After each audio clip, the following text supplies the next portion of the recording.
और अब देश की राजधानी दिल्ली से बड़ी खबर। कल से दिल्ली में लॉकडाउन खुलने की प्रक्रिया शुरू होगी। हालांकि लॉकडाउन को बढ़ाया गया है, लेकिन पाबंदियों का जो दायरा था वो थोड़ा सा घटा दिया गया है।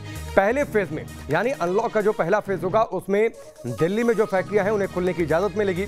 इंडस्ट्रियल एरिया में मैन्युफैक्चरिंग की छूट मिलेगी। कंस्ट्रक्शन अगर बाउंड्री के अंदर हो रहा है तो उससे छूट मिल जाएगी। 7 जून तक बाजार हालांकि अभी बंद रहेंगे।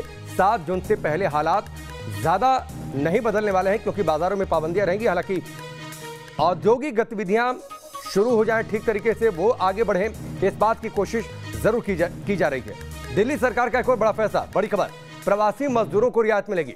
श्रमिकों को काम करने की इजाजत मिलेगी। इस फैसले के बाद दिल्ली के सबसे बड़े औद्योगिक क्षेत्र ओखला इंडस्ट्रियल एरिया में कैसी हलचल है, देखिए हमारे सहयोगी राहुल डबास की रिपोर्ट।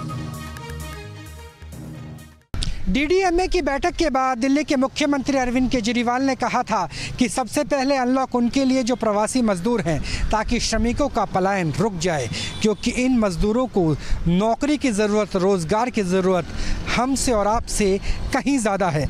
ऐसे में कल यानी 24 घंटे के अंदर अंदर अनलॉक की प्रक्रिया शुरू हो जाएगी। खास तौर पे जो औद्योगिक क्षेत्र है जहां बड़ा निर्माण हो रहा है वहां पर, क्योंकि औद्योगिक क्षेत्र में पालियों के अंदर श्रमिकों को, मजदूरों को बुलाया जा सकता है, फैक्ट्रियों को खोला जा सकता है। हालांकि अलग अलग समय पे बुलाना होगा, सोशल डिस्टेंसिंग का ख्याल रखना होगा, रैंडम सैम्पलिंग भी की जाएगी। कुछ मजदूर हैं हमारे साथ बात करने के लिए। आप क्या नौकरी मिल पा रही थी, रोज़गार मिल पा रहा था जैसे लॉकडाउन हुआ है दिल्ली में? नहीं मिल पा रहा था। कभी काम कल मतलब आ गया 150-200 का काम, तो दाल रोटी चल रहा है। मतलब पिछले 1 महीना बहुत बुरा रहा आप लोग। अब कुछ उम्मीद है? केजरीवाल ने कहा है, मुख्यमंत्री ने, कि अनलॉक शुरू होगा, फैक्ट्रियां खुल जाएंगी, कंस्ट्रक्शन खुल जाएगी। देखिए बोला तो खुलेगा भाई, खुलेगा तो काम होगा तो काम करेंगे, नहीं होगा तो क्या करेंगे। कहाँ के रहने वाले हैं वैसे? हम लोग बिहार क्या। तो जैसे पिछली बार तो बहुत सारे बिहार से, यूपी से मजदूर वापस चले गए थे, लगता था कि इस बार ऐसा ना हो जाए, डर है मन में कहीं ना कहीं, परिवार भी साथ है। लेकिन फिर भी तो घर भी जाएंगे तो वहाँ भी तो बीमारी है, हर जगह बीमारी है। और भागते कितना फिरेंगे, कहीं भी जाएंगे तो जैसे यहाँ भी हैं तो गाँव में भी जाएंगे तो यहाँ से बीमारी लेके गाँव में जाएंगे, गाँव में भी फैल रहा है ऐसे। तो इससे बढ़िया कहीं जाओ जहाँ है वहीं ठीक है। बिल्कुल, बीमारी भी सवाल है और सवाल पेट का भी है, रोटी का भी है। लगता है कि अब कल से कुछ ना कुछ काम मिलने लगेगा, उम्मीद बंधी है कुछ? देखिए जब फैक्ट्री खुलेगा तो कुछ न कुछ तो मिलेगा।